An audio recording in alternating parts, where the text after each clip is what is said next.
महाराज श्री महाराज वामन बाबू महाराज गिरी बाबा महाराज भगवान बाबा महाराज महाराज सदगुरु आत्माराम गिरी महाराज भगवती सीमा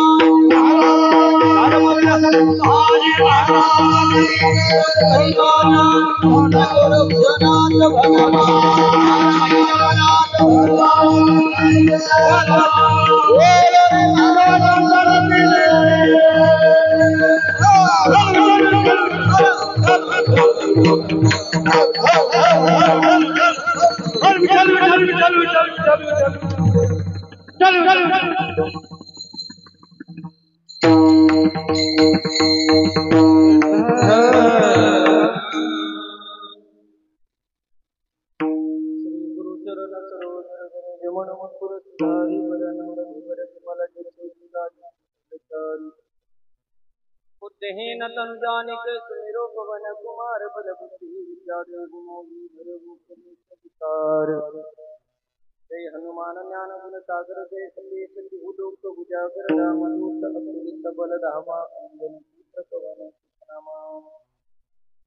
प्रथम नाम वक्रतुंड दुसरे करण गदे तिसरे कृष्ण किंगाक्ष तवते गजवक्र पार्श्वेश्वरी लंबोदर सहावे विकटनावते सातवे विघ्न राजेन्द्रासवे धूम्रवर्णते नववे श्री भालचंद्र दहावे श्री विनायक अकरावे गणपति बारावे श्री गजानन सर्वमंगल मंगले शिवे सर्वार्थ साधिके शरण्ये त्र्यंबके गौरी नारायणी नमस्तुते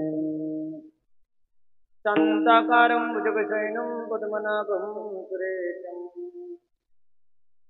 विश्वाधारं गगनसदृशं मेघवर्णं शुभांगं लक्ष्मीकान्तं कमलनयनं योगिविज्ञानगम्यमवन्दे विष्णुभवभयहरणं सर्वलौकिकनाथं मनोजवं मारुततुल्यवेगं जितेन्द्रियं बुद्धिमतां वरिष्ठं वातात्मजमवानरायुतमुक्तं श्रीरामदूतं शरणं प्रपद्ये कैलासरानाचन्द्रमौळी फणीन्द्रमाता मुकुटिदळ कारुण्य सिंधु भवदुत्तहारिशम्भोमुदकोनता महायोगपीठे तटे भीमरुत्यं वरमुकुन्दरिकायुधा समागत्य तिष्ठं तमानन्दकन्दं परब्रह्मलिङ्गम्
तुमचा अनुग्रह लादलो पावन झालो सरासरी सदा नाम घोष करू हरी कथा सदा नाम घोष करू हरी कथा तुम्ही सदा सुखा समाला सर्व सुख न्यालो सर्व अलंकार आनंद निर्भर डुलत तो विठ्ठल विठ्ठल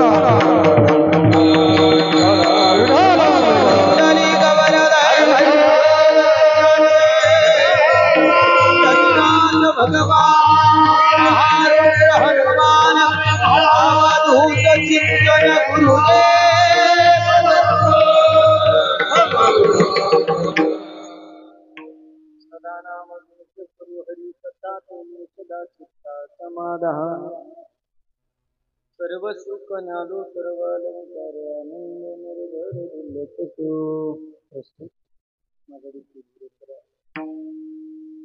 प्राप्तस्थळी प्राप्त प्रसंगी सेवे करताना घडलेला भंग जगद्गुरु तुकोबरायाचा भगवंताच्या नामस्मरणामध्ये किती ताकद आहे चित्ताला समाधानाची प्राप्ती जर प्राप्त करत असेल तर जगात एकच पर्याय भगवंताचं नामस्मरण सदा नाम घोष संसारात आनंदाची प्राप्ती करायची असेल तर जगात एकच पर्याय सदा नाम घोष माणसाला मोक्षाची प्राप्ती करायची असेल तर एकच पर्याय सदा नाम घोष भगवंताच्या नामस्मरणाची ताकद सांगणारा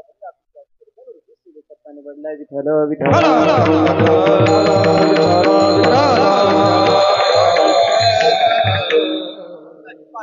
पाहण्याच्या दरबाराकडे संप्रदायाच्या दंडाचा प्रमाण थोडासा परिहार देण्याची गरजेचं आणि अगत्याचं आहे तुम्ही कारण देण्याची त्यांनी एकत्रित आलात त्याचं मुख्य कारण मुख्य हेतू मुख्य उद्देश चालू असणार अखंड वर्णन सत्ता ग्रंथराज ज्ञानेश्वरी पारायण सोहळा 28 वर्षामध्ये आपण पदार्पण करतो वैकुंठवासी गुरुवर्य मदन महाराज यांच्या चालू असणारा संगमनाम सप्ताह वैकुंठवासी हरिभक्तवर्ण वेदांताचार्य महाराज पाटील पंढरपूरकर यांच्या आशीर्वादाने चालू असणारा आणि त्यांच्या व्यासपीठ चालकाच्या अध्यक्षतेखाली ज्ञानदेव महाराज खंडागळे हरिभक्त पारायणांचे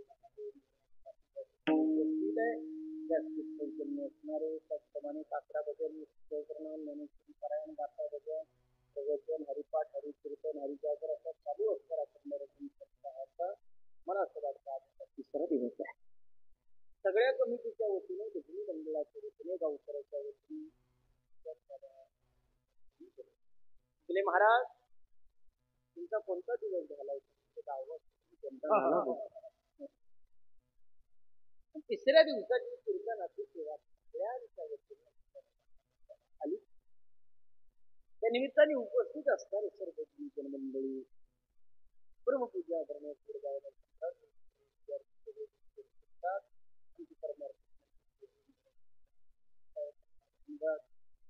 परमपूजा आदरणीय काल जन्म गायन केली परमार्थ श्री तुकाराम महाराज गावातले महाराज गावातले महाराज देखील असतात येणारे महाराज बाकी तुम्ही सगळे मंडळी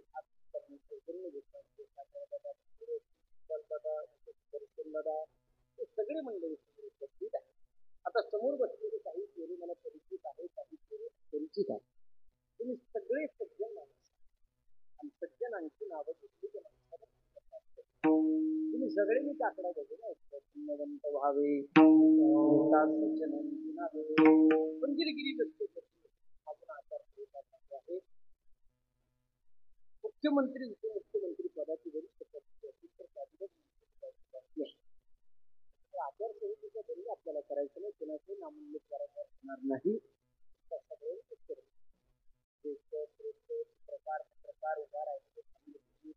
बसलेले, पाठीमागे बसलेले, पाय भाकून बसलेले, पाय आखून बसलेले, होऊन आलेले, उपाशी आलेले, जे आजच कीर्तनाला आले ते, जे कधीच येतील, जे येणार येईल त्याची सगळे तुमच्या सगळ्यांचे चरण. मी ज्यांचा फेटा बांधला शांती ब्रह्म भास्कर देवजी महाराज क्षेत्र देवगड संस्थान, ज्यांनी अयोध्येच्या राम मंदिराचं भूमिपूजन केलं असतं दादांच्या चरणी आदरणीय डॉक्टर विकासानंदजी महाराज मिसाळ बाबांच्या चरणी मस्तक हे पायावरी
त्यांच्यापेक्षा वाजवणारे त्यांच्या दोन्ही पेक्षा तुम्ही ऐकणारे विचारे तुम्ही तुमच्यासाठी एकदा करावा. आता तुम्ही सगळे चांगले म्हणजे सांगणारा थोडे ओळखायचे सांगणारा विचार एक सव्वा तासाची गोड चिंतन मला तुमच्या समोर मांडायचं. पहिल्यांदाच मी तुमच्या गावात आलो. हा आणि अति झोपा अभंग घेतला. पहिले चरणाला फक्त निस्पर्श करणार त्याच्या पुढे जात नाही. सगळे कीर्तनकार गोड कीर्तनकार आहेत महाराज. सगळे माझ्यापेक्षा ज्येष्ठ कीर्तनकार आणि तुम्ही सगळे हुशार सुरुवातीपासून मी गीत मध्ये बोलणार आहे. अभंग घेतलाय तुकोबाचा. तुकोबाच्या अभंगामध्ये पहिल्या चरणाला स्पर्श करत असताना तुकोबाने सांगितलं या चित्ताला जर समाधानाची प्राप्ती करायची असेल तर सदा नाम घोष. समाधान वेगळं आणि सुख वेगळं. समाधान वेगळं आणि सुख वेगळं.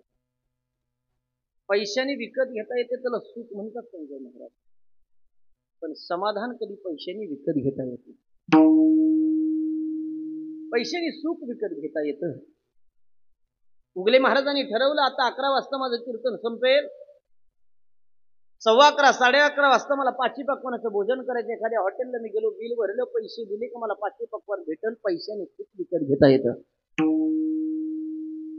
उगले महाराजांनी ठरवलं उद्या फॉर्च्युनर गाडीमध्ये बसायचं. सकाळी 11 वाजता मी शोरूम मध्ये 75 लाख रुपये भरले की दुपारी 2 वाजता मी फॉर्च्युनर गाडीमध्ये बसेल. पैसे सुख विकत घेता येतं. पण ऐका ना दादा, उगले महाराजांनी ठरवलं 11 वाजता कीर्तन संपलं. 11:30 वाजता मंडपात मला झोप लागली पाहिजे. लागूच शकत नाही. पाकीट घेतल्याशिवाय झोपूच लागू शकत नाही महाराज. समाधान नावाची गोष्ट पैशाने विकत घेता येत नाही. आणि सगळी दुनिया समाधाना करताय. ते समाधान जर कशात असेल तर ते भगवंताच्या नामस्मरणात. रोज 5 मिनिटं देवाचं भजन करायचं. रोज 5 मिनिटं. आयुष्यात सगळ्याला विसरायचं पण देवाला नाही विसरायचं. तुम्हाला पाया पडून सगळ्याला विसरायचं, देवाला विसरायचं नाही. हा ताट जरी समोर आलं माता भगिनी ताट तरी देवाला हात जोडायचे. देवा तुझी कृपा आहे म्हणून अन्नासाठी त्याला हात जोडायचे तरी खायचं नाही. त्याला हात जोडायचे, त्याला सांगायचे तुझी कृपा आहे म्हणून खातो म्हणायचं. त्याला हात जोडायचे तरी खायचं नाही बरं का. हा नाही तर त्यांनी लोकांना इथे शिक्का टाकतात. त्याचं थांबलं कधी. तुम्हाला देव जेवढा सोपा आवडतो तेवढा अजिबात समजू नका. 1000 रुपये जरी कमवले, 1000 त्याचा वाटा त्याला देऊन टाका. तुमच्या गावात किती सत्य होते मला माहिती नाही. पण नाराजाच्या गादीहून सांगतो महाराज देवाच्या समोर इथं एकदा 1000 रुपये देऊन पहा, एका वर्षाच्या तुमचे 10,000 नाही झाले तुम्ही कीर्तन करायचे सोडून देईल महाराज. तुम्हाला किती मोठं करायचे त्याच्या हातात. हा तुमच्या तालुक्यात भरपूर फिरलो मी आष्टी तालुक्यात. तुमच्या तालुक्यात एक म्हण आहे, भगवान देता है तो छप्पर फाडके देता है. आवाज कमी करा थोडा. आहे ना मग भगवान देता है तो छप्पर फाडके देता है. आहे ना मग एवढीच म्हण माहिती तुम्हाला. त्याच्या पुढची अर्धी सांगू होय. भगवान देता है तो छप्पर फाड़ के देता है, लेकिन लेता है तो चमड़ी उधाड़ के लेता है. उलटी वाचायची उलटी. जोपर्यंत तो देतोय तोपर्यंत नियतीने खा. एकदा जर त्याने घ्यायला चालू केलं त्या अंगावर कातडी सुद्धा ठेवून लक्षात ठेवा. त्याच्यामुळे भगवंताची श्रेष्ठता सांगत असताना आयुष्यात सगळ्याला विसरा पण देवाला विसरू नका. रोज 5 मिनिटं देवाचं भजन करायचं. माता भगिनी रोज 5 मिनिटं टाळी वाजून त्याच्या भजनात नाचायचं. रोज 5 मिनिटं नाचायचं. तुमच्या मागे किती मोठं संकट असतं आणि किती मोठं दुःख असू द्या, रोज 5 मिनिटं त्याच्या भजनात नाचायचं. एखाद्या सासूबाईचा सुनबाईला लई धाक असेल तर आपण कडी लावून नाचा, पण नाचा. त्याच्या भजनात कोण नाचलं महाराज? राधेने नाचावं कृष्णासाठी. जगाच्या बापाने आपलं करून घ्यावं. मीराबाईनी पायामध्ये घुंगर बांधावी आणि जगाच्या बापासाठी नाचा बगड्या. विषाचा प्याला पेलेल्या मराबाईला जगाच्या बापाने जिवंत ठेवावं ही नामस्मरणाची ताकद आहे. त्याच्यामुळे माझं पाया पडून सांग, रोज 5 मिनिटं हा जोराने वाजवा. टाळ्या वाजवायच्या असल्या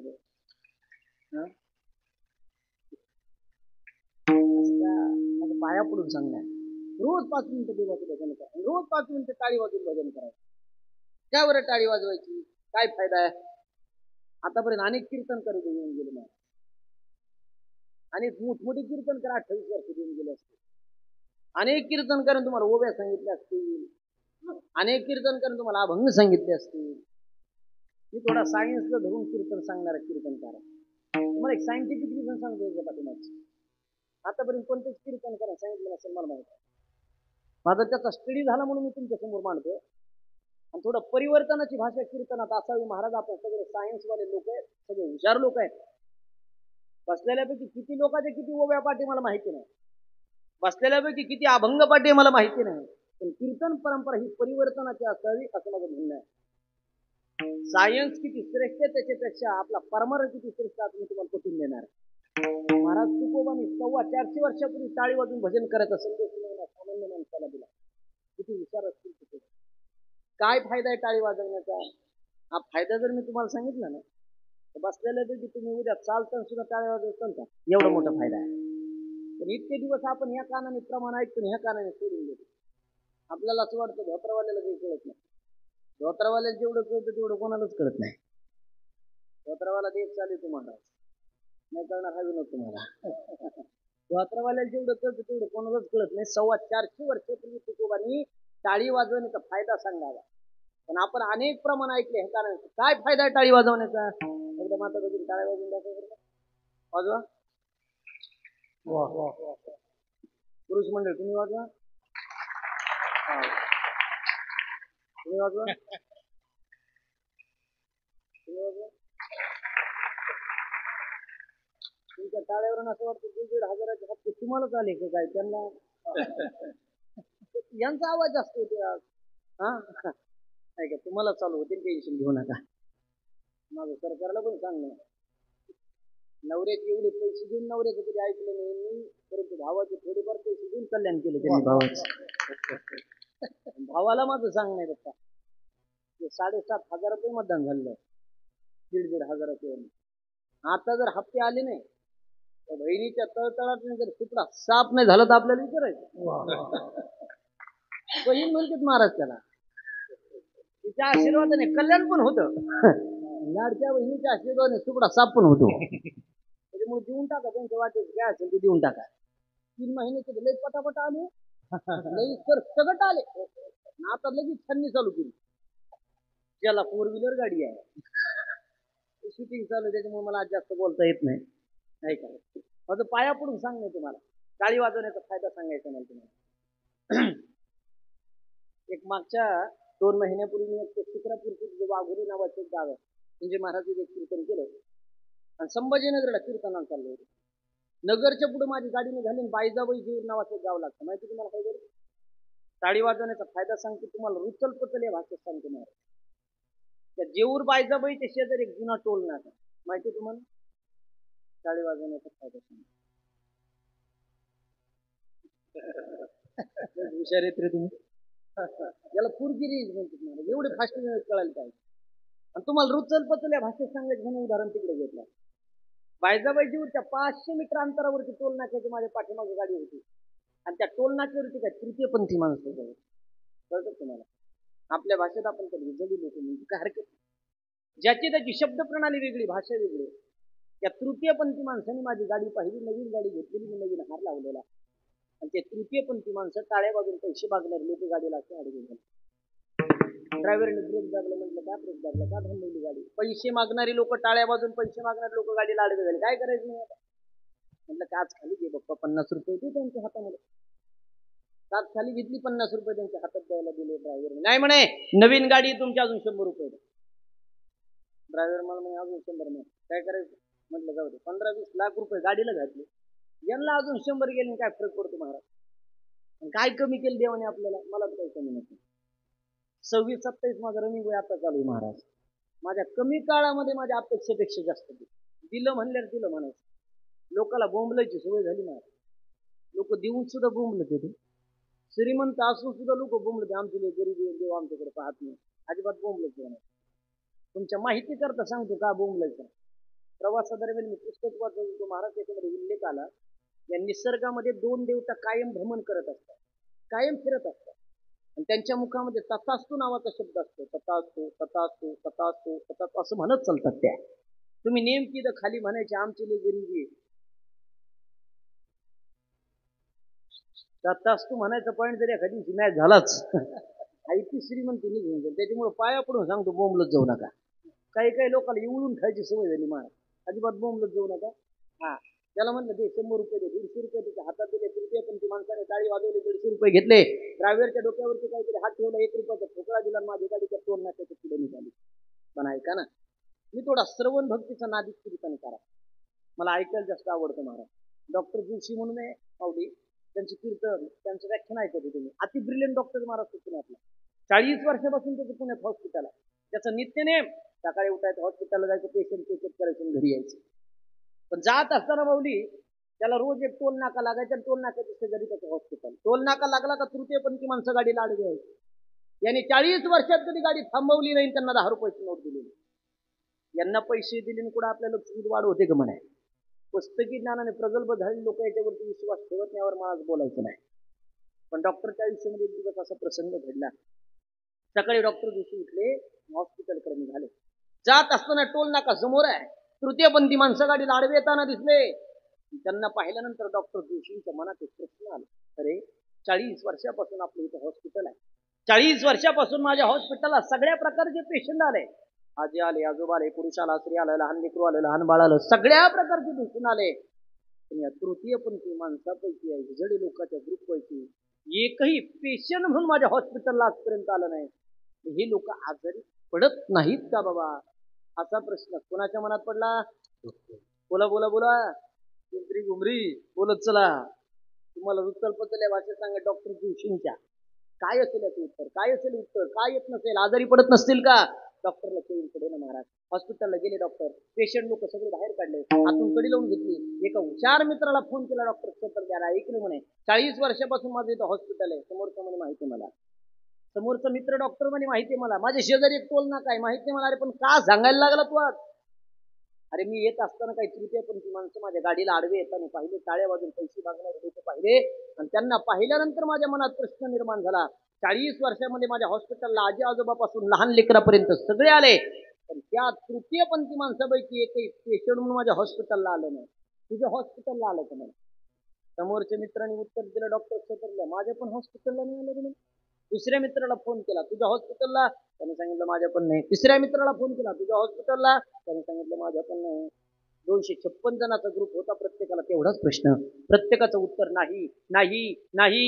दुसरा दिवस दौरा, डॉक्टरला चेंज झोप लागे ना, काय असेल याचं उत्तर, काय असेल? पुण्याचं नामांकित हॉस्पिटल, रुबी हॉस्पिटलला फोन केला, लीलावती हॉस्पिटलला फोन केला, सह्याद्री हॉस्पिटलला फोन केला, संकेत हॉस्पिटलला फोन केला, वैद्यनाथ मंगेशकर हॉस्पिटलला फोन केला, वेदांत हॉस्पिटलला फोन केला, हॉस्पिटलला फोन केला, कोविड हॉस्पिटलला फोन केला, सायलिक हॉस्पिटलला फोन केला, सायेशन हॉस्पिटलला फोन केला, अपेक्स हॉस्पिटलला फोन केला, मॅक्सकेअर हॉस्पिटलला फोन केला. सांगू अजून सगळे श्रीमंत लोकांचे हॉस्पिटल झाले.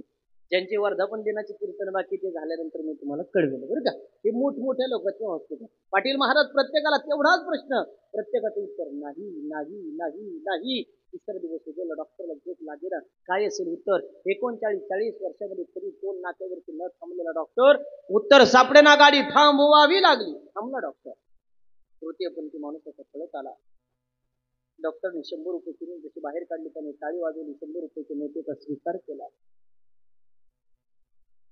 डॉक्टर जोशीने सांगितलं, तुला अजून 1000 रुपये देतो, माझ्या एका प्रश्नाचे उत्तर देशील? त्याने अगोदर प्रश्न सांगायला नाही पैसे द्या. 1000 रुपये देतो म्हणे, मला सांग तुमच्यातला मेन कोण आहे? प्रत्येक क्षेत्रात एक मेन असतो, त्याला आपण बॉस म्हणतो. गावले वल्ल त्याला सरपंच म्हणतात, ग्रुपले वल्ल त्याला ऍडमिन म्हणतात, मराठवाड्यामध्ये त्याला मुकादम म्हणतात. तुमच्या परिसरात काय म्हणतात मला माहिती नाही, पण आमच्या परिसरात त्याला बॉस म्हणतात. तुमच्यातला बॉस कोण आहे ते सांग, 1000 रुपये देतो. तृतीयपंथी माणसाने सांगितलं नाही सांग. 10,000 रुपयाचे बंडल काढला तुकाराम महाराज डॉक्टरने. 10,000 रुपये देतो, आता बोल म्हणे. पैसे पाहिल्या सगळ्याची बोलती चालू होती म्हणून पैसे म्हणतात. 7:15 वाजता अक्षय महाराज उगले, शिरूर तालुक्यामध्ये कवठे यमाई नावाच्या गावात कीर्तन संपून गाडीत बसले. पण 9ला 2 मिनिटं कमी असताना तुमच्यापर्यंत पोहोचला. हे पावर काय? आमच्या घेऊन बोलल्यावर किती बरं वाटत पण तुम्हाला. हा, पैसे कमवलं पाहिजे, कमवलं पाहिजे 100%. जोडून याधन उत्तम व्यवहारे. हा, 100%. एक वाक्य बोलू का पोरांना? जोपर्यंत तुमचा खिसा गरम आहे तोपर्यंत लोक तुम्हाला राम राम घालते. एकदा खिस्सा मोकळा झाला, तुमच्या मौतीला सुद्धा कुणी यायचं नाही. दोन्हीची रित्या कमवलं पाहिजे पैसा. 10,000चा बंडल पाहिला तृतीयपंथी माणूस म्हणून मी सांगायला तयार आहे. सगळे तृतीयपंथी माणसाचे पुढे बसले. डॉक्टर जोशी खुर्चीवर बसले. टाळी वाजवण्याचा फायदा सांगतो बरं का तुम्हाला. डॉक्टर जोशीने सांगितलं, तुमच्यातला मेन कोण याच्यासाठी मी बसलो. डॉक्टर जोशी असे खुर्चीवर बसले, सगळे तृतीयपंथी माणसासमोर बसले. डॉक्टरने सांगितलं, अरे ऐक ना म्हणा, इथून शेजारी माझं हॉस्पिटल आहे. तृतीयपंथी माणसाने सांगितलं, माहिती मला 40 वर्षापासून मी इथून टोल नाक्यावर जातो. समोरचं एक जण म्हणे, कधी 10 रुपयाची नोट दिली म्हणे आम्हाला. डॉक्टर लोक राहतात महाराष्ट्रात. अरे पण 40 वर्षापासून माझ्या हॉस्पिटलला सगळ्या प्रकारचे पेशंट आले, आजी आजोबापासून लहान लेकरापर्यंत सगळे आले. पण तुमच्या ग्रुप पैकी एकही पेशंट म्हणून माझ्या हॉस्पिटलला आलं नाही. तुम्ही लोक आजारी पडत नाही का? तुमच्या ग्रुपने उत्तर दिला, आमच्या अजून कोणी आजारी पडलं नाही. शेजारच्या टोल नाक्याला फोन केला, तुमच्या ग्रुप पैकी? त्यांनी सांगितलं आम्ही पण नाही. तिसऱ्या टोल नाक्याला फोन केला, तुमच्या ग्रुप पैकी? त्यांनी सांगितलं आम्ही पण नाही. टाळ्या वाजून पैसा कमवण्याचा हेतू 2 मिनिटं बाजूला ठेवा. पैसे कमवण्याचे अनेक साधन आहे. कोणी 1 नंबरने पैसा कमवतो, कोणी 2 नंबरने कमवतो, कोणी 6 नंबरने कमवतो, कोणी 13 नंबरने कमवतो, कोणी 23 नंबरने कमवतो. तुम्हाला फक्त 1 नंबर आणि 2 नंबरनेच माहिती असते. संख्याशास्त्रानुसार 19 प्रकारच्या अंकशास्त्राने माणसाला पैसा कमवता येतो. तुम्ही गावचे सरपंच पहा, सभापती पहा, आमदार पहा, खासदार पहा, या लोकांचे 4 व्हीलरचे नंबर चेक करायचे, 4 नंबर चेक करायचे. तुम्हाला VIP आकडे दिसते. हे लोक पैसे देऊन 24 नंबर घेतात. आता माझ्या गाडीला खासदार साहेबाचा नंबर मी घेतलेला आहे. 333. काय घेतलं असं? काहीतरी कारण असं ना त्याचं माझ्या. संख्याशास्त्रानुसार 19 प्रकारच्या अंकशास्त्राने माणसाला पैसा कमवता येतो. फक्त ते लोक काय करतात, एखादा 2 व्हीलरवाला 10 रुपयासाठी एकदा टाळी वाजवतात, 4 व्हीलरवाला 50 रुपयाची दोनदा टाळी वाजवतात, त्याच्यापेक्षा मोठाला 100 रुपयासाठी 5 वेळेस टाळी वाजवतात. पैसा कमवण्याच्या नादात त्या लोकांकडून दिवसभर टाळी वाजवण्यास जाती. परिणाम त्याच्यातला एकही माणूस आजपर्यंत आजारी नाही महाराज. डॉक्टरला उत्तर सापडले. डॉक्टर म्हणजे 40 वर्षानंतर मला याचं उत्तर सापडतं. हे लोक दिवसभर पैसा कमवण्याच्या नादात टाळ्या वाजवतात म्हणून हे लोक आजारी पडत नाही. उद्यापासून माझ्या हॉस्पिटलला जेवढे पेशंट येतील ना, मी प्रत्येकाला एकच सल्ला देईल, दादांना तुम्हाला जर उद्यापासून आजारी पडायचं नसेल तर काय करा. डॉक्टर जोशीला 40 वर्षानंतर उत्तर सापडलं. लय आनंद झाला, लय आनंद झाला. पण डॉक्टर जोशीचा आनंद मला द्यायचा नाही, तुम्हाला खरं सांगतो, नाही द्यायचं. माझी गाडी तोपर्यंत पांढरीच्या पुलापर्यंत गेली. लिलियम पार्क नावाचं हॉटेल आहे, दर्शन दादा तुम्हाला माहिती असेल. तिथपर्यंत माझी गाडी गेली. ड्रायव्हरला म्हणलं गाडी थोडी साईडला घे. डॉक्टर साहेबाच्या व्हिडिओच्या खाली कमेंट लिहिली महाराज मी. डॉक्टर साहेबांना म्हटलं, तुम्हाला 40 वर्षानंतर याचं उत्तर सापडतं का हे लोक दिवसभर टाळ्या वाजवतात पैसा कमवण्याच्या नादात म्हणून हे लोक आजारी पडत नाही. म्हणून आता उद्यापासून तुम्ही प्रत्येक पेशंटला सल्ला देणार आहे, तुम्हाला आजारी पडत नसेल तर रोज 5 मिनिटं टाळी वाजव. हे तुम्हाला 40 वर्षानंतर उत्तर सापडलं. डॉक्टर साहेब, आमचे तुकोबा एवढे हुशार होते, एवढे हुशार होते. 450 वर्षापूर्वी तुकोबाने सामान्य माणसाच्या पायाला हात लावून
प्रमाण झालं का टाळी वाजवायची जोरात त्यांच्यासाठी? किती वर्षापूर्वी सांगितलं? किती वर्षापूर्वी? 450 लागून या पाया विनवी तो तुम्हाला काय करू तुकोबा करी टाळी बोला मुखी नाम काय म्हणू विठ्ठल विठ्ठल मना वेळो वेळा. बरं का बरं टाळीच वाजवायला सांगितलं असेल? पळायच नाही सांगितलं, डोक्यावर नाही उभं राहायला सांगितलं, टाळीच का बरं? बसलेले कोणी डॉक्टर असेल तुम्ही त्यांची भेट घ्या. माझा त्याचा स्टडी झाला म्हणून मी तुमच्या समोर मांडतो. का टाळी वाजवायला सांगितली? माझ्या हाताकडे लक्ष द्या. प्रत्येकाच्या हातावरती वेगवेगळे पॉईंट आहेत महाराज. प्रत्येकाचे टाळी वाजवण्याच्या नादात ते पॉईंट एकमेकाला सहज टच झाले, त्याचं घर्षण झालं तर माणसाचं रक्ताभिसरण फास्ट होतं. आणि ज्या माणसाचं रक्ताभिसरण फास्ट होतं त्या माणसाला आयुष्यात कधी अटॅक येत नाही. उद्यापासून तुम्हाला अटॅकनी मरायचं नसेल तर काय करा? उद्यापासून टेन्शन घेऊ नका. उद्यापासून तुम्हाला अटॅकनी मरायचं तर रोज 5 मिनिटं टाळी वाजवा. प्रत्येक ठिकाणचा पॉईंट वेगळा. आता समजा तुमच्या घरात एकटेचे तुम्ही माता वगैरे पुरुष मंडळ, अचानक तुमच्या छातीमध्ये चमक निघाली, मेंदूला रक्तपुरवठा कमी होतो, श्वासोच्छवासाचा प्रॉब्लेम आला, शरीराला विकनेस जाणवतं आणि तुमच्या शरीराला जर दरदरून घाम आला, हे अटॅक येण्याचे 5 मेन लक्षण आहे. अशा टायमाला जर तुमच्या घरात कोणी नसेल ना आणि तुमच्यापासून हॉस्पिटल दूर अंतरावरती असेल, अशा टायमाला एक करायचं. तुमच्या शरीराला घाम आलेला आहे, शरीराला विकनेस जाणवतो, मेंदूला रक्तपुरवठा कमी होतोय, श्वासोच्छवासाचा प्रॉब्लेम यायला लागला, अशा टायमाला जर घरात कोणी नसेल आणि हॉस्पिटल दूर अंतरावरती असेल, अशा टायमाला एक करायचं. आपल्या उजव्या हाताची करंगळी उजव्या हाताची एवढी चावायची कधी कुठली तरी जमेल. तुम्ही 1 तास तरी भरू शकत नाही.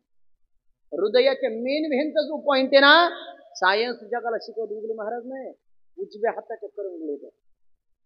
ज्याला मूळव्याधाचा त्रास आहे, लिसन टू केअरफुली, थोडं लक्ष गृह कीर्तन आहे, ज्याला मूळव्याधाचा त्रास आहे त्याचा पॉइंट माणसाच्या टाचेमध्ये. एवढ्या कमी पगारात एवढे पॉईंट सांगून होणार नाही. पहिल्यांदा तुमच्या गावात आलं बोलून टाकलं म्हणजे बरं पडत. आता जुने लोक तुम्ही बसलेली त्याच्यावाले सगळे तुम्ही त्याला शिकलेली मंडळी नाहीत महाराज. खरी सांगा तर तुम्ही पेटीला साथ देणारे महाराज आहे. जुन्या काळामध्ये तुमच्या काळामध्ये एखाद्याला फिट आलं, तो माणूस जर चक्कर येऊन पडला, तुम्ही लगेच हॉस्पिटलला नेत होते. काय करत होते? कांदा फोडायची त्याच्या नाकापाशी लावायचं. करेक्ट नाही? बरोबर आहे का नाही? पूर्वीच्या काळामध्ये एखाद्याला सर्पदंश झाला, एखाद्याला साप चावला, विंचू चावला, लगेच हॉस्पिटलला नेत नव्हते महाराज. मग विशाल दादा, पूर्वीच्या काळामध्ये परिस्थिती नव्हती लोकांच्या हॉस्पिटल पर्यंत जाण्याची. गावामध्ये एखादं काल भैरवनाथाचं मंदिर असायचं, हनुमानजीचं मंदिर असायचं, विरोबाचं मंदिर असायचं, एखाद्या संताचं मंदिर असायचं. सर्पदंश साप चावलेल्या माणसाला त्या मंदिराच्या समोर नेऊन टाकलं जायचं. तिथली माती त्याच्या कपाळाला लावली जायची, नगारा वाजवला जायचा, आरती केली जायची. 4 तासानंतर तो माणूस पुन्हा घरी जिवंत जायचा. त्याच्यातला एकही माणूस मेल्याची घटना आजपर्यंत अक्षय महाराज उगलेल्या बीड जिल्ह्यात कोणी सांगितले नाही. ही ताकद आली कुठून? आपल्याला असं वाटतं आपण पुस्तकी ज्ञानाने प्रगल्भ धर्म लई हुशार धरू का? स्वर्गवासी बाळासाहेब ठाकरेच्या हृदयाचं ऑपरेशन करणारा डॉक्टर नीतू मांडकी ज्या दिवशी अटॅक येऊन मला हे विज्ञानाचं दुर्दैव आहे. त्याच्यामुळे माझं पाया पडून सांगणे, आपला अध्यात्म खूप श्रेष्ठ आहे महाराज, खूप श्रेष्ठ आहे. किती श्रेष्ठ आहे? आज दुपारी IBN लोकमतवाल्यांनी 1:30 वाजता एक बातमी दाखवली. बसलेल्यापैकी नर्मदा परिक्रमाला कोणी गेलं का? क्या बात आहे. नर्मदा परिक्रमा छान तुमच्या गावातून नर्मदा परिक्रमा. दादा गुरु नावाची 1300 दिवसापासून नर्मदा परिक्रमा चालू आहे. तुकाराम महाराज 1300 दिवस झाले पोटामध्ये अन्नाचा कन्या फक्त नर्मदेच्या पाण्यावरती प्रदक्षिणा चालू आहे. अंधश्रद्धा निर्मूलन समितीला महिन्यापासून कॅमेरे घेऊन माग लागले, काय सापडेल त्यांना? शेवटी आज दुपारी पत्रकारांनी त्यांना प्रश्न केला होता, 13 दिवस झाले पोटामध्ये अन्नाचं कन्ने, फक्त नर्मदेचं पाणी पिऊन तुम्ही प्रदक्षिणा करता, ही ताकद आली कुठून? दादा गुरुं जे उत्तर दिलं आपल्या मनाला लय भावलं महाराज. दादा गुरुंनी सांगितलं, आईच्या उदरामध्ये 9 महिने 9 दिवस लेकरू जिवंत राहतं ना, तसं नर्मदा माईचं मी लेकरू 1300 दिवसापर्यंत तिच्या पाण्यावरती तिने जिवंत ठेवलंय. ही हिंदू धर्माची ताकद आहे महाराज. विज्ञान पण शांत झालंय आता, काही करता येईल. बसलेल्यापैकी बद्रीनाथ केदारनाथला कोण गेलं? हा, कोण कोण गेलं? करांवर बोल. बरोबर, तुमच्यापैकी नाही गेलं कोणी. त्यांना जाऊ नका देऊ पुढच्या वेळेस तुम्ही, आहे का नाही? नर्मदे त्यांनाच पाठवून जा तुम्ही गावच्या वतीने सगळे. वा, मग छान आहे. पण गावातून कोणी कोणा जातं, बसलेल्यापैकी कोणी बद्रीनाथला जर गेला, तुमच्याकडे हजारो कुत्रे आहेत महाराज. कुत्र भुंकायचा आवाज येतो, बरोबर आहे का? कुत्र भुंकलं का आवाज येतो कानावर. जा कधी बद्रीनाथला, लाखो कुत्रे आहेत, आजपर्यंत कुत्र भुंकायचा आवाज कानावर आला नाही. आपल्याकडे पावसाळा सुरू झाला, विजांचा कडकडाट झाला का, कडकडाट झाला का वीज चमकली, तिचा कडकडाट कानावर आवाज येतो. जा कधी बद्रीनाथला, विजा कडडताना दिसतील, चमकताना दिसतील, आवाज कानावर येत नाही. जा तिथं काही हजारो साप आहेत, त्याच्या आतमध्ये वीज नाही, हजारो विचू त्याच्या आतमध्ये वीज नाही. का बद्रीनाथ मध्ये विजांचा कडकडाचा आवाज येत नाही? का कुत्र भुकायचा आवाज येत नाही? जगाचा बाप विष्णू भगवान त्या ठिकाणी आराम करतात. प्रकृतीचे नियम घेतलेल्या माणसाला डिस्टर्ब करायचं नाही, ही हिंदू धर्माची ताकद आहे. म्हणजे हजारो उदाहरण आहेत महाराज माझ्याकडे, अनेक उदाहरण आहेत. आता श्रावण महिन्यामध्ये भास्कर महाराज म्हणून माझे मृदुंग सम्राट माझ्या समोर होते. अचानक झालं असं, 15-20 दिवस झाले कार्यक्रमाचं सिंगल पॅक होता. अचानक त्यांच्या आई साहेबाला नागिन नावाचा प्रकार झाला. कळतो तुम्हाला? नागिन नावाचा प्रकार झाला. त्यांच्या बंधुराजने ऍडमिट केलं. 6-7 दिवस झाले डॉक्टरांनी शेवटी इलाज करायचं सोडून दिला. आता घरी घेऊन जा म्हणे. 7 दिवस झाले पोटामध्ये अन्नाचं कण नाही, फरक काय पडे ना. शेवटी महाराज म्हणे मला 2 दिवस सुट्टी पाहिजे. म्हणजे काय झालं, त्यांनी नागिन झाली आई साहेबांना, पण डॉक्टरने घरी काढून देण्याचा प्रयत्न आहे. 7 दिवस झाले म्हणजे पोटामध्ये अन्नाचं कण नाही. शेवटचा पर्याय, नेवासा पाट्यापासून श्रीरामपूर रस्त्याला एक 4-5 किलोमीटर डाव्या हाताला एक नागफणी मातेचं मंदिर. शेवटचा पर्याय म्हणून आई साहेबांना दर्शनाला नेलं. तिथली माती ज्या ठिकाणी नागिन झाली त्या ठिकाणी लावली, दर्शन घेतलं, म्हातारीला घरी आणलं. ज्या म्हातारीने 7 दिवसापासून पोटामध्ये अन्नाचा कण घेतला नव्हता, तिथं दर्शन घेऊन आल्यानंतर त्या म्हातारीने 1.5 भाकर खाल्ली. ती भूमीची ताकद आहे महाराज. असे हजारो उदाहरण आहेत माझ्याकडे. पण आपल्याला असं वाटतं अध्यात्म म्हणजे काय? तिथं विज्ञानाचा शेवट, आमच्या अध्यात्माची सुरुवात आहे. तर काय, आता दुर्बीणच्या माध्यमातून मी दिसेल त्यांना. तुम्ही एक्सरे केला माझा, MRI केला, माझा मेंदू दिसेल. तुमच्या कॅमेऱ्याच्या माध्यमातून माझ्या मेंदू दिसेल, त्याच्या आतमधल्या व्हेन दिसतील, त्याच्या आतमधल्या शिरा दिसतील. पण माझ्या मेंदूत काय विचार चालू विज्ञानाला कधीच कळणार नाही महाराज. जिथं विज्ञानाचं शेवट आहे तिथं आमच्या अध्यात्माची सुरुवात आहे. त्याच्यामुळे तुकोबांनी 450 वर्षापूर्वी सांगितलं, आयुष्यामध्ये निरोगी राहायचं असेल तर रोज 5 मिनिटं टाळी वाजव, भजन कर. निरोगी राहायचं असेल या जगाला सगळ्यात अगोदर आमच्या तुकोबाने दिला. आता रामदेव बाबा तर चालू आहे, त्यांचंही काम चांगलं आहे, पण आमचे तुकोबा किती हुशार होते या विषयावर अगोदर बोलले. पण त्या तुकोबाने सांगितलं, भजन कोणाचं करायचं, कोणत्याही देवाचं करा मला. या जगामध्ये देवापेक्षा देवाचं नाव श्रेष्ठ आहे. गगना हुनी वाढ नामच कीर्तन साधन सोपे, जळत तिला पापे. तर ते नामस्मरण घ्यायला काय काळ वेळ लागतो का? काळ वेळ नाम उच्चारिता दोन्ही पक्ष पाही. दोन्ही पक्षांचा उद्धार सांगितला. तर 3 पक्ष एकत्र आले, त्या पक्षाविषयी नाही बोलत नाही. 2 पक्ष, आपला पक्ष आणि पितृपक्ष. आपण जिथं भजन केलं, पूर्वजा वैकुंठ मार्ग सोपा, रोज 5 मिनिटं देवाचं भजन करायचं. किती ताकद सांगू का? श्रीगोंदा तालुक्यामध्ये उपरगाव नावाच्या गावामध्ये मी कथा केली महाराज. आणि कथा करत असताना एक दिवस माझं परमभाग्य विदर्भातलं संजयजी महाराज पचूर बाबा कथेला आले. आणि त्या दिवशी मी एक समाजाला प्रश्न केला, तोच प्रश्न मी तुम्हाला करेल. रामकथेमध्ये रामाच्या हाताने दगड तरले का नावाने दगड तरले? बोला बोला बोला. नावाने. राम नाव टाकायचं, दगड टाकायचा. राम नाव टाकायचं, दगड टाकायचा. दगड तरत होता, पूल तयार होत होता. रामाचं लक्ष गेलं, माझ्या नावाने दगड करतात, माझ्यात किती ताकद असते. रामाला वाटलं आपण दगड टाकून देऊ. इकडं तिकडं पाहिले, सगळे माकडं, सगळे वानर, नको म्हणे एवढ्या लोकात प्रयोग करायला, नको म्हणे. मोठ्या लोकांचं एक लक्षण सांगतो तुम्हाला. मोठे लोक कुणाला म्हणायचे? मोठे लोक कधीच लोकांतात प्रयोग करीत नाही महाराज. मोठे लोक एकांतात प्रयोग करतात. हे मोठ्या लोकांचं मेन लक्षण. मोठे लोक कधीच लोकांतात प्रयोग करीत नाही, एकांतात. एक तर पहाटे शपथ घेते, नाही सक्सेस झाली किती दिवस घेते ना, नाही काय तुम्हाला माहिती, तुम्हाला मी कोणाविषयी बोललो ते मोठ्या लोकांचे लक्षण. प्रभू रामचंद्राला दुपारी वाटलं होतं दगड टाकून पाहू, नाही टाकलं. सगळ्याला झोपू दिलं. रात्री 12 वाजता राम उठले, समुद्राच्या कडाला गेले, साऊंड एवढा दगड घेतला, जसा टाकला तसा बुडला. पाण्याचा अंदाज किती जसा टाकला तसा बुडाला. रामाला वाटलं जास्त जड असेल म्हणून बुडाला असेल. दुसरा पाहून घेतला, दुसरा बुडाला, तिसरा टाकला, तिसरा, 5 दगड बुडाले. 5. रामाला दगड बुडालच नाही वाईट वाटलं माऊली. आपली फजिती कुणी पाहिली कमी प्रभू रामचंद्राची पाठीमागे. सगळी दुनिया फजितीवर चालू, सगळी दुनिया. पोरं जर असे मोटरसायकल चालले रस्त्याने, कधी सायलेंट चालत नाही. थोडी झिमझिम झालेली असू द्या, रस्ता ओला असू द्या, पोरं जसं मोटरसायकल जर सटकली, पोरं कसं रपकन पडलं, ते किती लागलं ते नाही पाहत. काय बहादूर अंगास. आपल्याला कोणी पाहिलं का ते पाहत, मग किती गुडघे फुटले ते पाहत. तसंच झालं महाराज रामात. रामाला दगड बुडायलाच नाही वाईट वाटलं. आपली फजिती कोणी पाहिली की म्हणजे प्रभू रामचंद्राच्या पाठीमागे वळाले तर हनुमानजी उभं होते. हनुमान तरी विचारलं, तुम्ही कधी? ते म्हणे, पहिल्या दगडाच्या आधी. लय गोड कथा आहे महाराज. माझ्या मारुतरायाच्या कथाला आवडतात महाराज. मला मारुतरायाला जवळ घेतलं, हनुमानजीच्या खांद्यावर हात टाकला आणि रामाने विचारावं, अरे मारुती, काल तुम्ही माझं नाव टाकून दगड टाकत होती, दगड करत होता, ऊन तयार झाला. आज मी स्वतःच्या हाताने दगड टाकतो, दगड का करत नाही? माझ्या मारुतरायाने 2 कारण सांगितली. एवढे 2 कारण घरी घेऊन जायचे, माझं कीर्तन सक्सेस झालं म्हणून समजा. पहिलं कारण सांगितलं मारुतरायाने, पहिलं कारण सांगितलं, देवा तुमच्या हाताने दगड का बुडतात त्याचं कारण आहे का? देवा काल आम्ही तुमचं नाव टाकून दगड टाकत होतो, दगड तरत होता. देवा वाक्य ध्यानपूर्वक ऐका. काल आम्ही तुमचं नाव टाकून दगड टाकत होतो, दगड तरत होता. देवा आज तुम्ही तुमच्या स्वतःच्या हाताने दगड टाकताय, दगड करत नाही.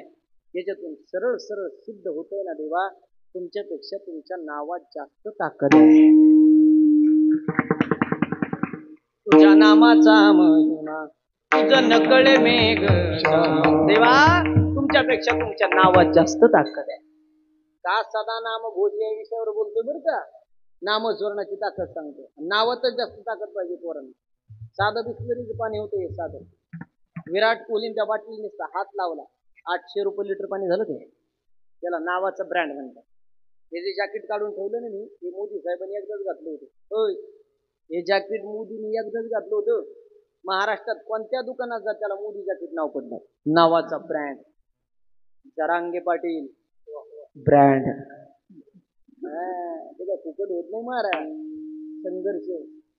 तर सांगू मी तुम्हाला, पाया पडून सांगतो, कुणी कोणासाठी काय केलं नाही महाराज. उपस्थित काय करे, काय मनात आला असेल त्या माणसाच्या, पण काहीतरी समाजासाठी करतोय ना, ते उद्या तुम्हाला फायदा होणार आहे.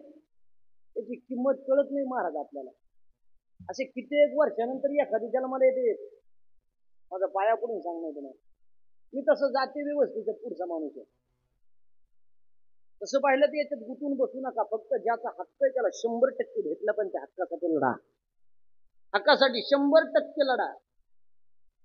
कारण मी जाते व्यवस्थेच्या पलीकडचा माणूस. मी तुम्हाला मगाशी सांगितलं. आता समजा तुमचे रक्त लाले, माझे रक्त लाले, तुमचंही रक्त लाले, माझे रक्त लाले, बसलेल्यापैकी कोणी ओळखून दाखवा कोणत्या जातीचा आहे. मी तुम्हाला 1 लाख रुपये येईल ओळखून. माझ्या चेहऱ्याकडे कोणी ओळखून नाही ना. माझं पाया पडून सांगणं तुम्हाला. हा, त्या जातीपेक्षा सगळ्यात महत्वाचा विचारसरणी विचार. नाही तर चांगल्या घराण्यात जन्माला येतील, तुमचे विचार जर विचारी असेल तर त्याचा काही उपयोग नाही. 1 महिन्यापूर्वी रतन टाटा नावाचा माणूस जगातून निघून गेला. प्रत्येक कोणाने स्टेटस ठेवले होते. बस बऱ्यापैकी कुणी सांगा रतन टाटा कोणत्या जातीचं. होय, तुम्ही स्टेटस तर ठेवले होते ना. सामान्यातल्या सामान्य पारशी घराण्यात जन्माला रतन टाटा. मी वाक्य बोलू का आखातलं. ज्या दिवशी तुमच्या नावाचा ब्रँड होतो, ज्या दिवशी तुम्ही पैशा पाण्याने मोठे गडगंज होता ना, त्या दिवशी तुम्हाला जात कोणी विचारत नाही. लक्षात ठेवा. नाव कमवा पुरावं. नाव अभ्यास करा. क्लास 1 क्लास 2 झाले. गावात असे बॅनर लागले पाहिजे आपल्या नावाचे. आपले बॅनर पाहून भाऊकी एवढी जळाली पाहिजे का मागून पुढून धुरून निघालं पाहिजे, एवढी जळाली पाहिजे. नाव. सगळ्या गोष्टी नावावरती चालू आहे. सगळ्या गोष्टी. हा, तुम्ही कोणत्या घराण्यात जन्माला आले, कोणत्या जातीत जन्माला आले ते महत्वाचं नाही. तुम्ही किती गरिबी जन्माला आले ते महत्वाचं नाही. तुमचे विचार किती ब्रँडेड ते महत्वाचं. आता समजा मी तुमच्याकडे शिरूर तालुक्यामधून निघालो, त्या सुट्ट्यामध्ये मला गर्दी लागली महाराज. आणि त्या स्टँडवरती जे चौकामध्ये एक फुगे विकणारी बाई उभा होती. फुगे विकणार. तिच्या हातामध्ये हिरव्या कलरचा फुगा होता, निळ्या कलरचा फुगा होता, भगव्या कलरचा फुगा होता, इटकली कलरचा फुगा होता. मी माझ्या ड्रायव्हरला सहज प्रश्न केला, काय म्हणतो, याच्यातून कोणत्या कलरचा फुगा सगळ्यात वरची जनरे आहे? भगव्या कलरचं जाईल, हिरव्या कलरचं जाईल, निळ्या कलरचं जाईल, कोणत्या कलरचं जाईल? माझा ड्रायव्हर म्हणे महाराज जागून जागून तुमच्या डोक्यावर घाला तरी ना तुझी तरी काय चुकी, त्याला माहिती मी किती सांगलं. मी म्हटलं प्रश्न काय विचारला तू उत्तर काय देतो? ते म्हणे त्या कलरचा फुगावर जायचा संबंधच काय येतो? मी म्हटलं मला असं वाटतं भगव्या कलरचं वर घ्या, त्याच्यापेक्षा निळ्या कलरचं वर घ्या, त्याच्यापेक्षा हिरव्या कलरचं. ते म्हणे कलरचा त्याचा संबंध काय येतो? मग त्याच्या आतमध्ये हवा किती त्याच्यानुसार तो किती वरती जाणे महत्वाचं आहे. बस माझं उत्तर मला भेटलं. माणसाचं तसंच आहे. माणूस कोणत्या घराण्यात, कोणत्या जातीत, कोणत्या परिस्थितीत जन्माला ते महत्वाचं नाही. तुमच्या आतमध्ये युद्ध किती, चिकाटी किती, संघर्ष किती, त्याच्यानुसार माणूस मोठा होतो महाराज. हा नाही तर झापूक झुपूक शब्द तरी माहिती होतं तुम्हाला? झापूक झुपूक शब्द तरी माहिती होतं तुम्हाला? तुमच्या गावातून सुद्धा सुरत चव्हाणला कोणी पोरगी दिली नसती महाराज. बिग बॉस विनर आज लाईन लागली त्याच्या मग लाईन. मागच्या वर्षी आळंदी यात्रेमध्ये आला तर त्या माणसाला गर्दीत असं 18 तास लाईन उभा राहून दर्शन घ्यावं लागलं. यावर्षी सिक्युरिटी होती महाराज त्या पोराला. ब्रँड नावाचा ब्रँड झाला का काही विकलं जातं. त्याच्यामुळे माझं पायापुढे सांगणे पोराहून नाव तयार करा. बाकी याच्यात विकून बसू नका. हे जाती व्यवस्थेमध्ये आपण विकून बसलो. तुम्ही तुमचं आयुष्य पूर्णपणाला घाला. माझं पायापुढून सांगणे ज्याच्यातच हक्क ज्याला त्याला भेटला पाहिजे, पण आयुष्य त्याच्यात वाया घालू नका एवढं माझं पायापुढून सांगा. आपण सगळी एका विचाराची माणसं होते महाराज. कशाला वाद घालायचे, कशाला भांडणं करायची? माझं पायापुढून सांगणे तुम्हाला. चला याच्या पुढे जातो मी तुम्हाला, याच्या पुढे जातो. देवाचं तसंच झालं. देवाच्या हाताने नाही दगड करले, देवाच्या नावानेच दगड करले. नावात ताकद आहे. दुसरं वाक्य, दुसरं उत्तर लय गोड दिलं माझ्या मारुतरायने. माझ्या हाताकडे लक्ष द्या. तुमच्या हाताने दगड का बुडतात म्हणे देवा? देवा देवा तुम्ही ज्याला धरलं ना देवा ते तरले देवा. तुम्ही ज्याला धरलं देवा ते तरले देवा. तुम्ही ज्याला सोडलं देवा ते बुडाले देवा. माझा सोपा प्रश्न आहे तुम्हाला सगळ्याला. देवाने आपल्याला धरावं का देवाने आपल्याला सोडावं? बोला बोला. धरावं. देवाने तुम्हाला धरलं म्हणून तुम्ही कीर्तन ऐकता, देवाने मला धरलं म्हणून मी कीर्तन सांगतोय. ज्या दिवशी देव तुम्हाला सोडेल त्या दिवशी 4 जण तुम्हाला उचलायला लागतील. मग देवाने तुम्हाला धरावं असं वाटत असेल तर रोज 5 मिनिटं देवाचं भजन करायला तुमचं जातं का? मी म्हणत नाही 24 तास मंदिरात, मी म्हणत नाही 24 तास तुम्ही देवघरासमोर बसा. माता भगिनी झाडून घेताना देवाचं नाव घ्या, सडा समोर्जन करताना देवाचं नाव घ्या, लेकराचं मेकअप करताना देवाचं नाव घ्या. नाही वेळ भेटला ना दिवसभर, संध्याकाळी झोपच्या कुठं गोधडीवरती बसा, 1 मिनिट डोळे झाका.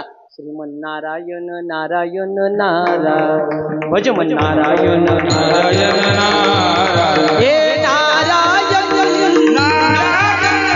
नारायण नारायण नारायण टाळी वाजून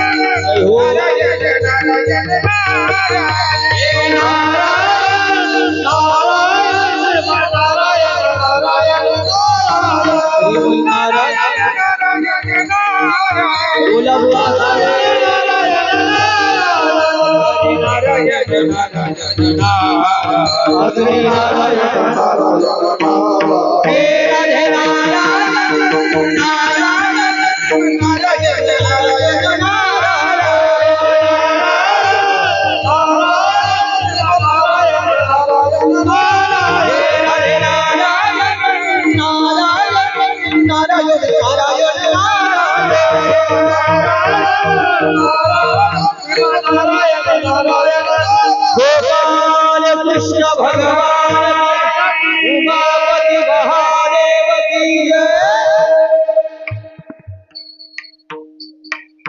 असं वाटत पिंपरी घुमरीला कीर्तन चालू, असं वाटतं पंढरपुरात कीर्तन चालू आहे महाराज. भगवंताच्या नामस्मरणात जेवढी ताकद आहे तेवढी कशातच नाही रे. अक्षय महाराज दिली नाही, कधी पुराणातली उदाहरणं दिले नाही महाराज, देणार पण नाही. एक लेटच उदाहरण देत तुम्हाला.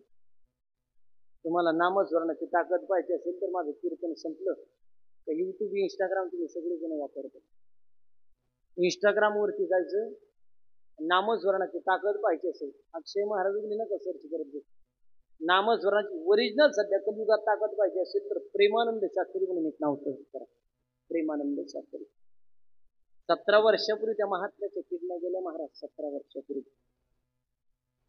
डॉक्टरांनी फक्त 2.5 महिन्याची गॅरंटी सर्टिफिकेट वरती टिपून दिली होती. 2 किडन्या फेल आहेत, 2.5 महिन्याच्या वरती जगू शकत नाही. परिस्थितीने गरीब असणाऱ्या प्रेमानंद शास्त्रीने हातामध्ये सर्टिफिकेट घेतलं आणि हॉस्पिटलच्या बाहेर आले. आणि आकाशाकडे पाहून प्रेमानंद शास्त्रीने सांगावं, देवा हे शरीर निर्माण करणारा तू रे देव, हे पार्ट निर्माण करणारा तू आहे. त्या डॉक्टरने फक्त मला 2.5 महिन्याची गॅरंटी सर्टिफिकेट वरती टिपून दिली. डॉक्टरने सांगितलं माझ्या दोन्ही किडन्या फेल आहेत, मी 2.5 महिन्याच्या वरती जगू शकत नाही. देवा तुझ्यात किती ताकद आहे सगळ्या दुनियाला माहिती आहे देवा. पण या प्रेमानंद शास्त्रीचं चॅलेंज आहे तुला आजपासून. तुझ्या नामस्मरणात किती ताकद आहे आता दुनियाला दाखवून देतो. माझ्या दोन्ही किडन्या फेल सांगितल्यात ना, 2.5 महिन्याच्या वरती मी जगू शकत नाही असं लिहून दिलंय ना. आजपासून एका किडनीला राधा नाव देतोय, दुसऱ्या किडनीला कृष्ण नाव देतोय. 17 वर्ष झाले. 17. जगातले सगळ्यात जास्त फॉलोवर जर कोणाचे असतील तर प्रेमानंद शास्त्रीचे आहे. भारतीय टीमचा कप्तान विराट कोहली, त्याची बायको अनुष्का शर्मा परवा दिवशी लाईन लावून दर्शनाला होते. विराट कोहली, अरे तो विराट कोहली एक इंस्टाग्रामला एक फोटो टाकायचे, मीडियावाले कोण 10 कोटी रुपये घेते, तो लाईन लावून दर्शनाला होता. आपल्या 3 एकराचा आणि 2 गुंठ्याचा पुढेच झेंडा लावता महाराज. चमत्कार झाल्याशिवाय नमस्कार घालायला लागला विराट कोहली. 5,500 पोरांचा ग्रुप बनवलेला आहे महाराज मी पारनेरमध्ये. व्यसनापासून पोरांनी लांब राहावं ही माझी सुद्धा अपेक्षा. त्याच्यातले 150 पावणे 200 पोरं मी वृंदावनला पाठवले होते. पोरं दर्शन करून आल्यानंतर मला सांगत होते, उगले महाराज रात्री 1:30 पावणे 2 वाजता आम्ही प्रेमानंद शास्त्री दर्शनाला गेलो. रात्री 1:30 वाजता. पण रात्री 1:30 वाजता 25-30 हजार लोक दर्शनाला. रात्री 1:30 वाजता. पावणे 2 वाजता प्रेमानंद शास्त्री तो महात्माच्या कुटियाच्या बाहेर निघाले. पिवळं वस्त्र परिधान केलेलं आहे त्या महात्म्याने. आणि पावणे 2 वाजता महात्माचा बाहेर निघाला. राधे राधे राधे राधे राधे राधे राधे राधे राधे बोल राधे राधे राधे राधे राधे राधे राधे गोपाल कृष्ण भगवान की जय.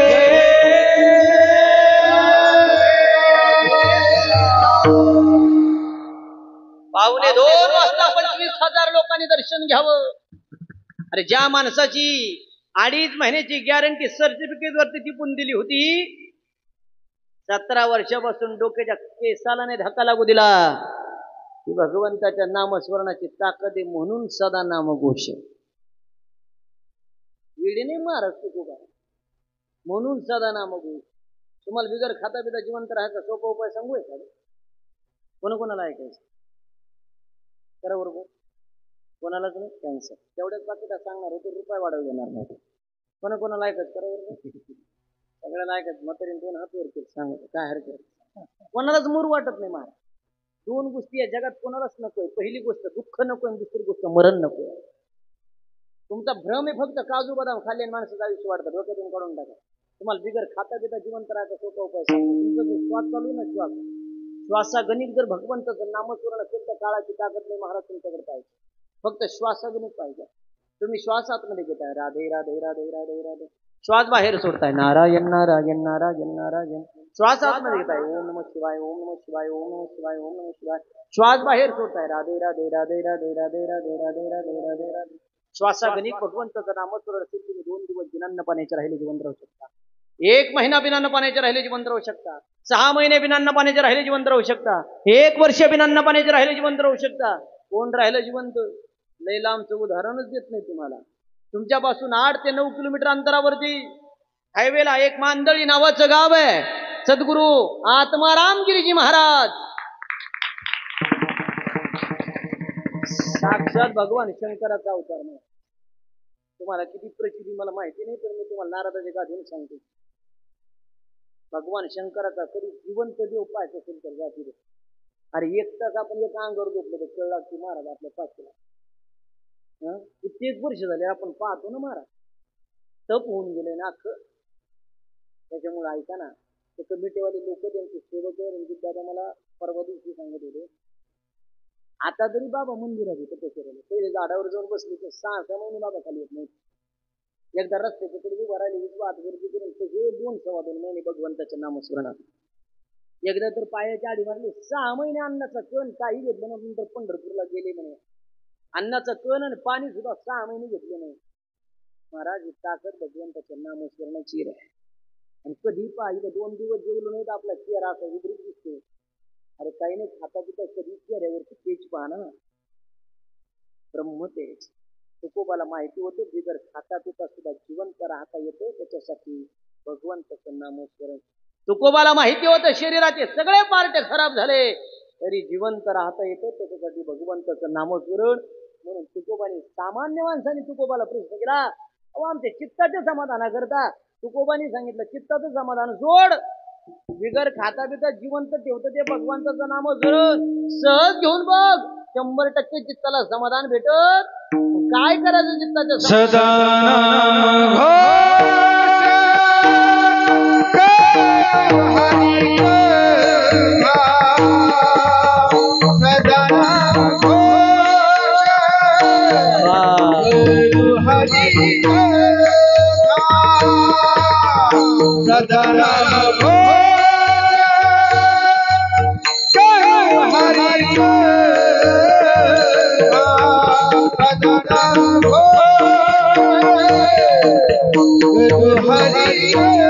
हरि कथा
तुकोबाला सगळ्या गोष्टी माहिती होत्या.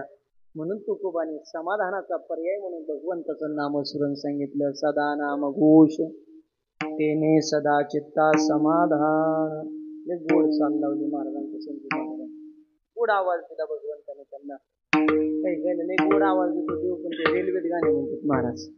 इकडे एक उभी म्हण, अभंग म्हण, पुढं म्हणावं ते कळायला पाहिजे ना. देवाने एक कला दिली महाराज तुम्हाला, मला गायनाची कला दिली, मला वक्तृत्वाची कला दिली, यांना वाजवण्याची कला दिली. कला द्यायचं काम, त्याच्याकडे प्रयत्न करायचं काम आपल्याकडे आहे. हे हजारो लोक बसले यांना गमून म्हणता येत नाही महाराज. आपल्याला कला दिली देवाने, त्याच्यामुळे रोज 2 मिनिटं देवाचे आभार मानायचे. रोज देव म्हणजे देवाचे आभार मानायचे महाराज. त्याच्या हातात सगळ्या गोष्टी. ऍटिट्यूड, अहंकार, इगो या गोष्टी नाही करून जमत. आमच्या परमार्थात तर लय अवघड गोष्टी झाल्या महाराज. बोललं नाही पाहिजे मी, पण अवघड झालं महाराज. तो गिरपणा ना अहंकार जास्त आला, खूप आला. एक वाक्य बोलू का? त्याला सगळ्यात जास्त अहंकार आहे, त्याने परमार्थ येऊ नये महाराज, येऊ नये. उगले महाराजाची भाषा नाही सांगत, तुकोबाची भाषा सांगते. अहंकार झाला तुका म्हणे वाया गेला. याच्या विरोधातलं प्रमाण आहे का? अहंकार गेला तुका म्हणे देव झाला, तुका म्हणे देव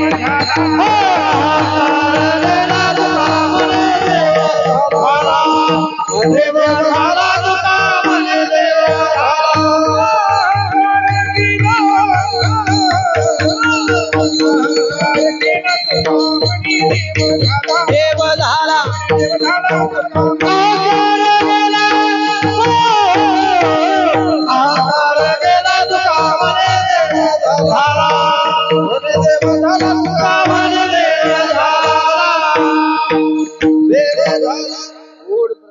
प्रमाण दिला अहंकार झाला तुका म्हणे वाया गेला. त्याच्या विरोधातलं प्रमाण अहंकार गेला तुका म्हणे देव झाला. तुम्हाला कोणतं घ्यायचं नाही.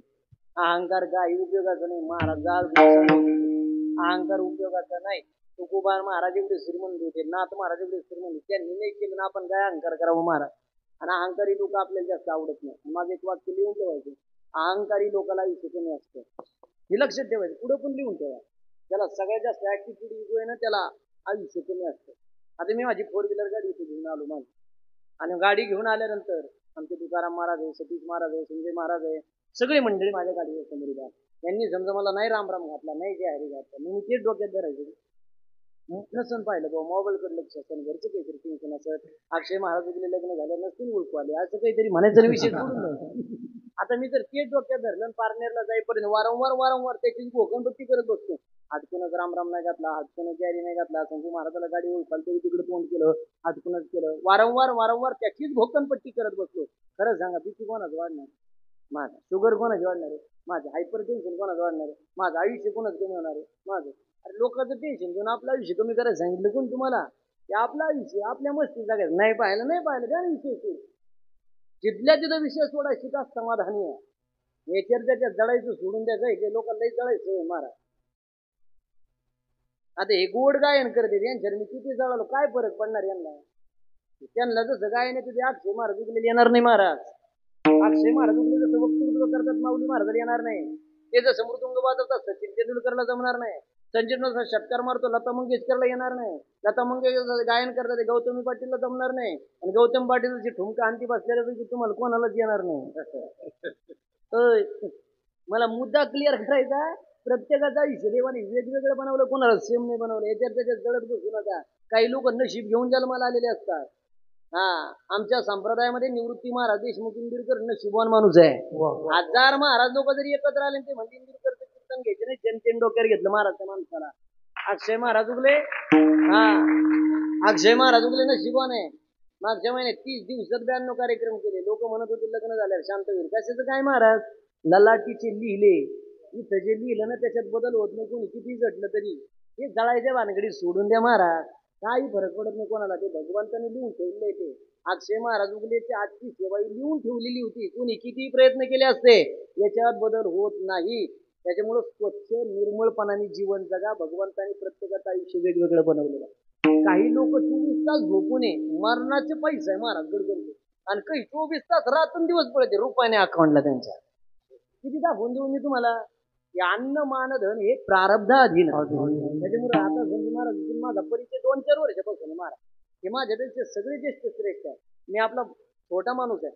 यांच्यासारखे माझ्या कीर्तनात टाळ घेऊन उभा राहू एवढं मोठं मी कीर्तनकार नाही महाराज. पण यांच्या सगळ्यांचे आशीर्वाद माझ्या पाठीशी. मी देवाला तेच सांगितलं, ज्या दिवशी माझ्याकडे अहंकार येईल त्या दिवशी मला बंद करून टाक महाराज.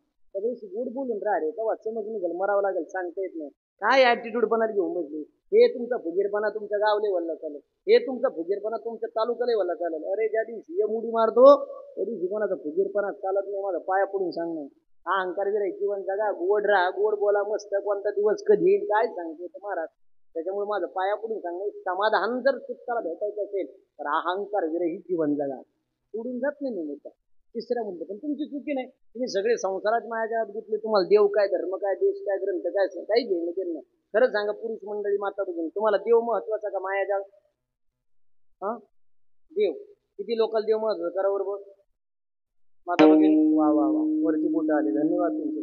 तुम्हाला देव महत्वाचं, तुम्हाला मायाजाळ महत्वाचा.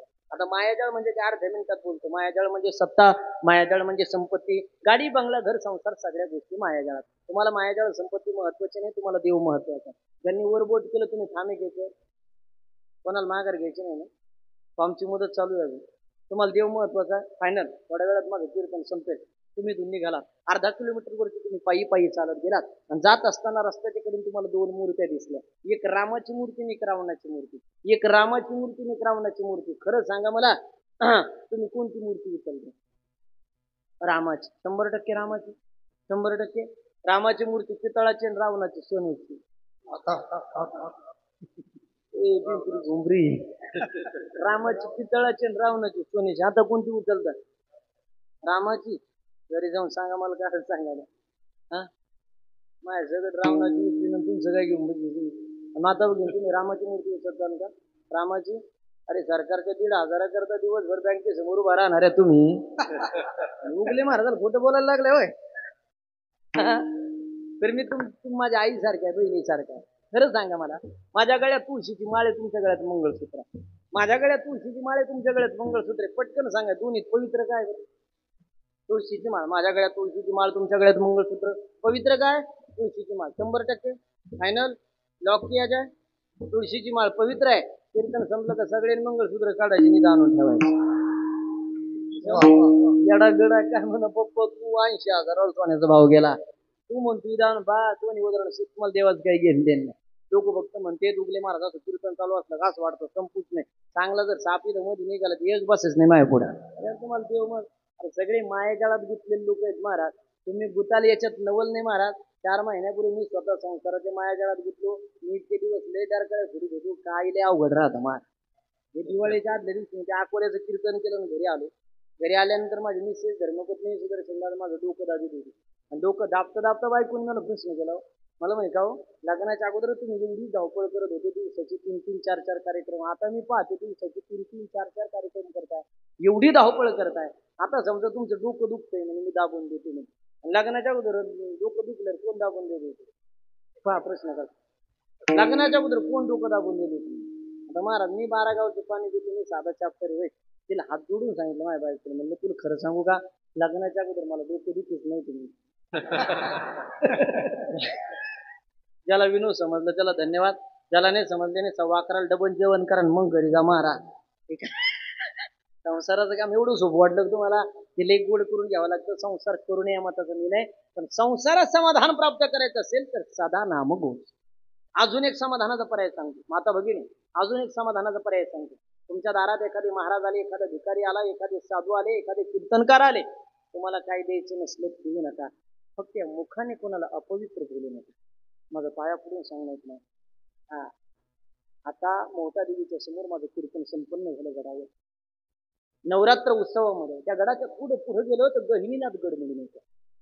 सद्गुरु संत वामन व महाराजांचं श्रेष्ठ साधू महाराज, श्रेष्ठ साधू वामन व महाराज एकदा दिंडी घेऊन निघाले आषाढीला. नागरगोदी येवलवाडी नावाच्या गावामध्ये दिंड्याची मुक्कामाला थांबली. संध्याकाळची वेळे वारकऱ्याला काहीतरी खायला बनवून पिठलं भाकरीचं नियोजन झालं. पण ते पिठलं बनवायला मिरच्या उपलब्ध नव्हत्या म्हणून गावकऱ्यांना मिरच्या नाही दिल्या. कोणीच गावकऱ्यांना मिरच्या दिल्या. वामन व महाराजांनी विनंती केली, अरे पंढरपूरला चाललाय वारकरी, कल्याण होईल गावाचं, त्याच्या आशीर्वादाने मिरच्या दे. महाराज एक गावकरी फुगिरीत बोलला महाराजाला. फुगिरीत प्रत्येक गावात 2-4 जण असते. फुगिरीत बोलला, तुमच्यासाठी मिरची बोलत नाही. असे 1000 येते मग सगळ्याच देत बसायच्या. नाही दिल्या महाराज मिरच्या. उपाशी उठले वारकरी. सकाळी वामन व महाराज उठले, वारकऱ्यांना घेऊन निघाले. वेशीच्या बाहेर जायच्या अगोदर त्या साधूने गावाकडे आणि त्या साधूच्या मुखातून एक वाक्य गेलं. वामन व महाराजांनी सांगितलं, अरे माझा वारकरी या गावात उपवाशी घेतणार, कधी मिरच्या दिले नाही, मिरच्या नाही पिकवले का आमच्यासाठी. पुन्हा गावात जर मिरची आली तर नावाचा साधू नाही. आजही त्या गावात जायचं, आजही. आता उद्या जायचं लगेच. हा, आजही त्या गावात जायचं. एवढे झाड होते मिरची, इतके झाड होते, नुसते फुलं लागत खाली पडत मिरची येत नाही त्या गावात झाडाला. 40 वर्षापासून अख्खं कृषी विद्यापीठ भेटायचं त्या मातीला, किती फवारे हाणले त्यांना माहिती, मिरचीच लागत नाही झाडाला.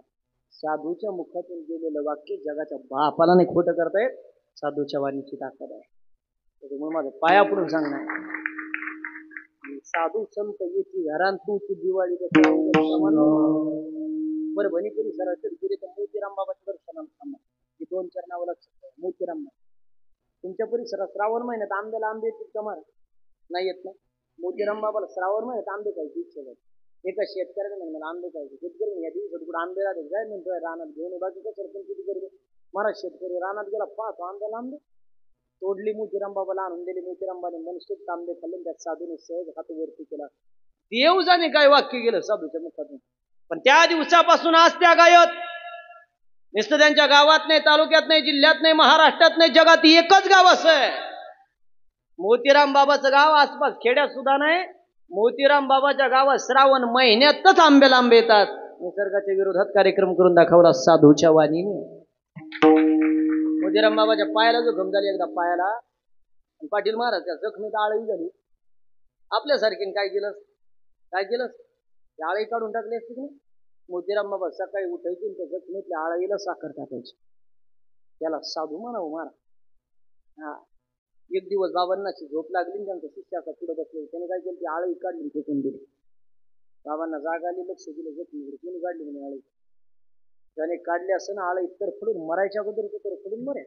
दाना असला तर आळी कोणी जखमीत आणून टाक. पुन्हा आळी झापलेली जखमीत आणून टाकली. कालांतराने त्याला पट्टी केली. त्या पट्टीचं 1 कोटी रुपयाचं मंदिर आहे. त्या आळीचं सेपरेट मंदिर आहे, त्या जखमीचं सेपरेट मंदिर. हा, मला साधूची ताकद. पिंपळे नावाच्या गावात माझं कीर्तन झालं तेच तालुक्यात. महाराजांचं असं कीर्तन चालू तिथे. पूर्वीच्या काळात एवढी भारी लाईटिंग साऊंड सिस्टीम नव्हती. ते गॅसच्या बत्त्या असायच्या, आठवतात तुम्हाला? जुन्या लोकांना आठवतं. रेड कलरच्या बत्त्या गॅसच्या, 2 पुढे ठेवलेल्या. पुरुष मंडळी असे साईडने बसलेले, टाळकर मंडळी साईडने उभा, हलदार चौकदार पाठीमागे उभा. 2 बत्त्याच्या प्रकाशामध्ये सगळे लोक पुढे बसलेले. पण पाठीमाग महाराजांच्या पाठीमागे एक रूम होती महाराज, आणि त्या रूमच्या आतमध्ये एक बत्ती मध्ये 4 जण असे गोल करून बसले होते. बाहेर कीर्तन चालू असताना आतमध्ये 4 जणांचं 52 पत्त्याच्या ग्रंथाचं पारायण चालू. कळतं तुम्हाला? 52 पत्त्याचे ग्रंथ तुमचे फार अध्याय पाठ असतील नाही ना? पत्ती घेऊन 14 जण आतमध्ये चालू कीर्तनात. त्या चोपदारात असं झोपर लागले, त्या दरवाजा ओपन झाला. त्या आतल्या बत्तीचा प्रकाश बाहेर यायला लागला. मालदार चोपदाराला असं वाटलं 2 बत्त्याच्या प्रकाशामध्ये सगळे लोक पुढे बसले, या बत्तीचा प्रकाश बाहेर येतो, राहू द्या दरवाजा ओपन. पण बाहेरच्या कीर्तनाचा आवाज आत जायला लागला, ते पत्ते खेळणारा सहन झालं नाही. त्याच्यात एक जण उठला, पण दरवाजा लुटून गेला. चोपदाराने पुन्हा डोपर लावला. त्याने पुन्हा दरवाजा लुटून, यांनी पुन्हा डोपला. राग आला पत्ते खेळणाऱ्याला, त्याने आतून कडी लावून घेतली. मालदार चोपदाराने असं डोपर लावला, कर असा आवाज झाला. सगळे संत वामनभाऊ महाराजांचं लक्ष चालू कीर्तनात काय करून राहिलं? काही नाही म्हणे भाऊ, तुमचं कीर्तन चालू. 2 बत्त्याच्या प्रकाशामध्ये सगळे लोक पुढे बसले, पण एका बत्तीच्या प्रकाशामध्ये 14 जण पत्ती खेळ. जाऊ दे खेळ, तुझं काय जातं? मी ते दरवाजे ओपन केला, प्रकाश बाहेर येत होता. मला असं वाटतं दरवाजा ओपन राहायला पाहिजे होता. मग त्याच्यात एक जण उठून त्याने दरवाजाची कडी लावून घेतली. चालू कीर्तनात महाराजांचं वाक्य. मी सगळी उदाहरणं तुम्हाला गावानिशी देतो, शूटिंग चालू असेल. चालू कीर्तनात महाराजांचं वाक्य. कडी लावली का? कडी लावली. लावू दे म्हणे कडी तशीच राहील म्हणे. लावू दे कडी तशीच राहील म्हणे कडी. 11 वाजता कीर्तन संपलं. 12 वाजले, 1 वाजला, 2 वाजले, सकाळचे 7 वाजले, सकाळचे 11 वाजले. आतले 4 बाहेर कमून येणं म्हणून गाव पाहिला. एका जणांनी दरवाजाच्या सापटीतून डुकून पाहिलं तर 4 इंच 4 बाजूला पडले होते. कडी उघडायची रिक्स घ्यायची की महाराजांचं कीर्तनातलं वाक्य आहे. महाराजाच्या चिड्या लावल्या त्या घराला, 4 इंच वरतून खाली बाजूला काढले.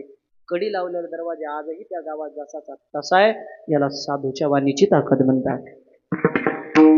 महाराज असे हजारो उदाहरण आहेत महाराज माझ्याकडे. माझा वेळ संपत आला, त्याच्यामुळे माझं पाया पडून सांगणे. रात्र संपली, उदाहरण संपायचे नाही. काही साधू लोकांना चमत्कार करावे लागले. काही साधू लोकांना ज्ञानाच्या माध्यमातून लोक आपले करावे लागले. अनेक वेगवेगळे पॉइंट आहेत महाराज. त्याच्यामुळे समाधानाकरता एक करा. ज्यावेळेस एखादा साधू दारात येईल, एखादा भिकारी दारात येईल, मुखाने फक्त अपवित्र बोलू नका. घराला समाधान प्राप्त करायची ताकद त्यांच्या आशीर्वादात येणार आहे. एखाद्या साधूने तुमच्या घराकडे पण आशीर्वाद दिला, हातात माती घ्या, सोनं झाल्याशिवाय राहत नाही. साधूने जर घराकडे पण शाप दिला तर 12 वाजता भर उन्हात घर पेटल्याशिवाय राहत नाही. अजून चौथा पर्याय सांगतो समाधानाचा थांबलेला. पोरांनो, तुमची जास्त इथं पाठीमागे बसलेले तरुण मंडळ जास्त आहे. मला अभिमान आहे महाराज. मी म्हातारे लोकांसाठी कीर्तन प्रवचन कमी करतो.